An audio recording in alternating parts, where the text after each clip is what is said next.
și după acest mini hartă o să jucăm un update de Halloween, cam asta. Și da, vedeți că pe 17 octombrie, dacă nu mă înșel, apare un fel de update la joc, adică apare chapterul 2. Deci ce jucăm noi acum e un fel de chapterul 1. Cam așa se prezintă jocul. Ideea este că jocul ăsta are tipul ăsta a băgat o lanternă foarte retardată, pentru că pe telefon, dacă eu acum mai apăs a doua oară, vedeți, cumva rămânem în întuneric. Și de asta cred că o să fiu obligat eu ca persoană să închid, să vă dau o leacă luminositate mai mare, adică să vedeți o leacă mai bine. Pentru că, din păcate, jocul ăsta nu prea a fost gândit pentru mobil, a fost, cred că, gândit doar pentru PC. Și am luat o canistră de benzină și cu zona asta nimic.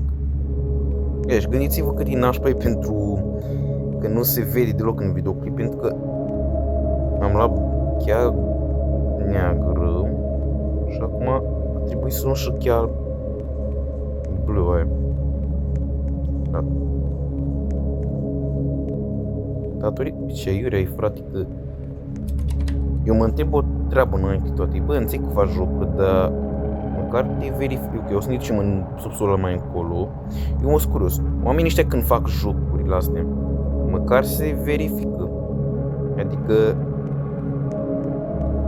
mamă, ce mă enervează deja treaba asta cu lanterna asta. E cel mai penibil lucru și nici nu prea poți să faci ceva. Deci pe telefonii imposibile. What? Până aici să termină harta.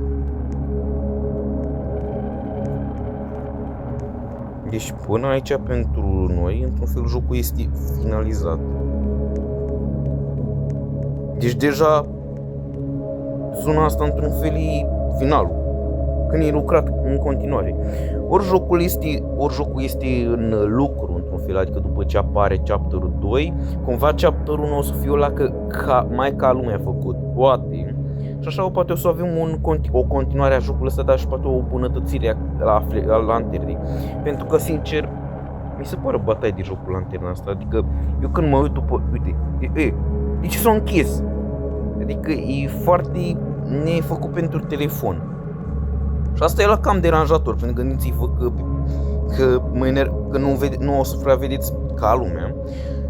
Și da, să mergem la subsol, că asta avem și o zonă de subsol și deschidem și acolo ceva, nu știu ce. Și după aia o să jucăm și harta de update, pentru că, sincer, dacă nu mă credeți, chapterul 1 ăsta care cică, nu prea are mult în el. Și hai să jucăm și în third person, ca să fie vibe-ul.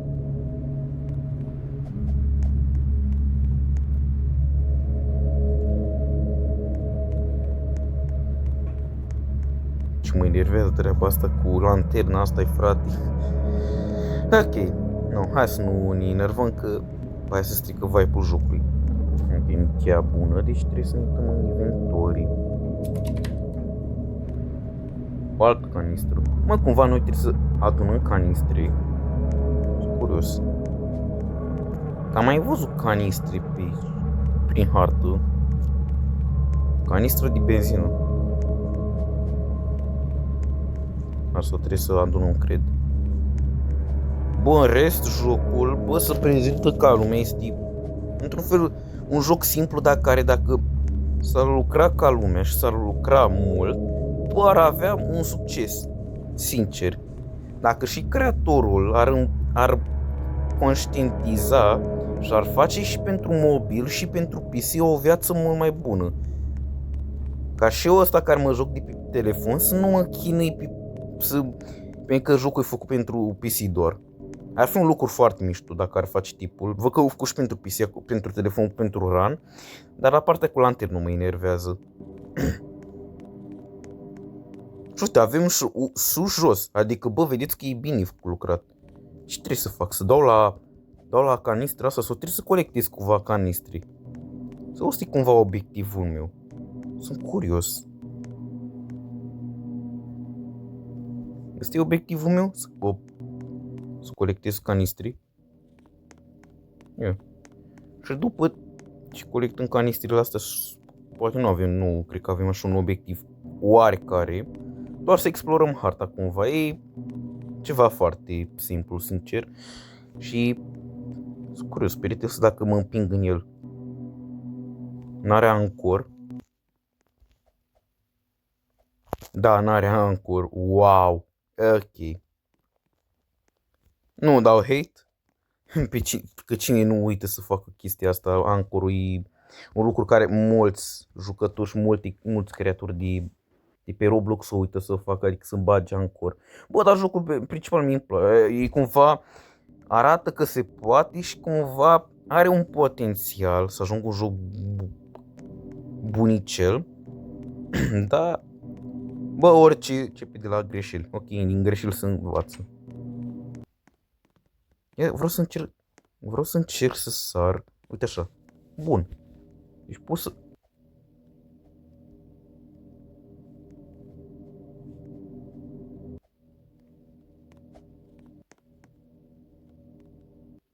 Da, deci... Și aici cumva e zona de jos. Na. Ăsta e toată harta, deci asta din următoarea zonă sau următorul hartă care o are joc. Și ăsta este lobby-ul, adică aici avem chapter-ul cumva un nu și aici cumva o să fie și a doilea. Da, uite aici. Și cumva va veni prin octombrie a doilea și aici avem o vrăjitoare. Și aici este cumva, cum zice, harta, adică e zona, adică este harta de Halloween. Și cam asta e toată harta, deci hai să vedem cum este. Bă, sincer am mai jucat jocuri de genul. Adică până acum jocul ăsta e cumva promițător și cumva... Bă! Ok, vrăjitoarea e bătută de zombie.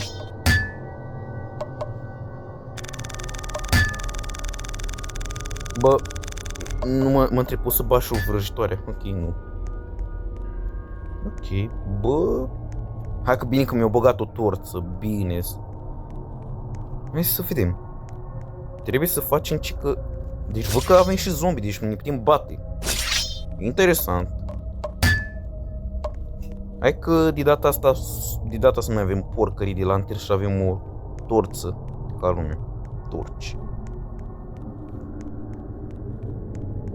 Uite, e alt zombie. Bă, ar trebui să umble la Halloween, deci nu cred că ține mult.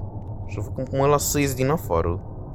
Și cumva asta e o pădure. Dar hai să ne continuăm, cum zice, misiunea până la urmă. Să luăm ok, galbenul. Nu.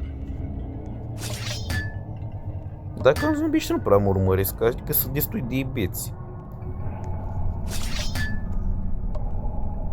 Bă. Până acum e ușor. Deci trebuie să luăm asta. Ia, putem să bat... Deci place că mă place să bat zombie, adică...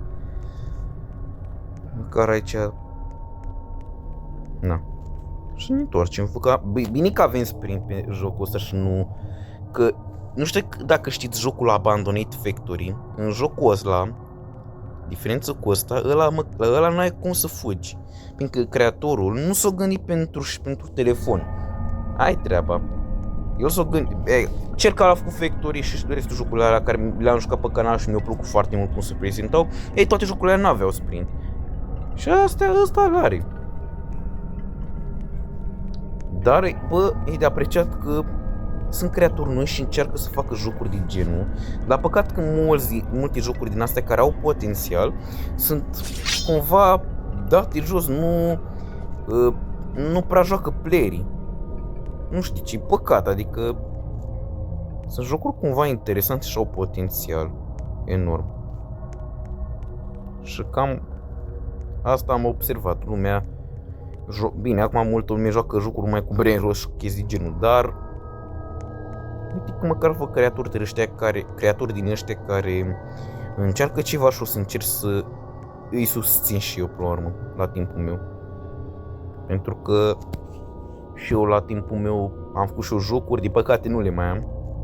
Că Roblox s-o gândit să mă elimine de aproape de 4 ori. Dar asta e. Bă, relativ ăsta e un joc foarte micuț. Și știu că dacă ne întoarcem, lăsând prostia asta care am făcut-o acum, știu că dacă ne ducem și că vedem o zonă, ne putem teleporta înapoi în Obi. Da, uite. Și asta e mini... Nu știu de ce au făcut asta, dar au făcut-o. Deci da. Sper că v-a plăcut acest episod, fraților. Dacă va veni chapter 2 și o să văd că au mai rezolvat niște treburi din chapter 1 prima oară, poate vom face chapter 1 rezolvat și poate și pe următorul episod, adică într-un fel poate facem și o serie cu jocul ăsta, cine știe, pentru că cum am făcut cu Time for Here, așa putem face și cu jocul ăsta, cu Office, nu știu cum mai se numea jocul. Deci da, fraților,